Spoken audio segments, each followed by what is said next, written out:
Ինչու հենց Flower Stop Flower Stop նշանակում է ասենք ծաղիկների կայան you stop by somewhere այսինքն կանգնում ես հենց ծաղիկների ոնց կարծես կայան որտեղ շատ ծաղիկներ կան you stop by Flower Stop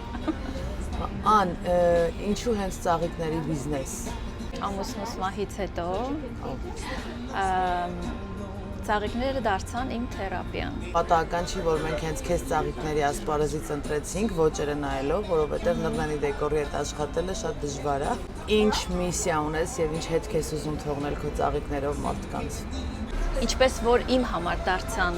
ծաղիկները նոր կյանքի իմաստ, նոր սկիզբ, թերապիա, ուզում եմ, որ բոլորին պարգևեմ այդ զգացմունքները, որ բոլորը ապրեն այդ զգացմունքները։ Ու անկեղծ եմ ասում, երբ որ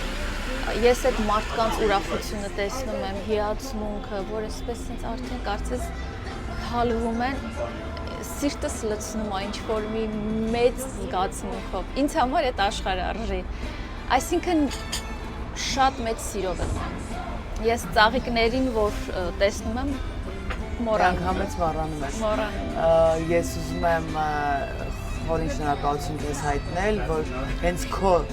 ստեղծած ծաղիկներն են լինելու այդ օրվա սերտիֆիկատված բիզնեսմենների եւ բիզնեսվումանների հրաշք ժպիտը պարգևող նաեւ ինչ-որ մի հատ տեղ ծաղկեփունջը, որով մարդը կարող է ուղղակի ժպտալ։ Շնորհակալ եմ քեզ եւ ասեմ նաեւ, որ դու այն մարդկանցից ես, ում բիզնեսի մասին գրվելու է այնտեղ, որ անակնկալ է ձեզ համար այդ օրը լինելու եւ լինելու է պատմության գրքում ինչ-որ միտեղ։ Անչափ շնորհակալ եմ Նաիրա ջան։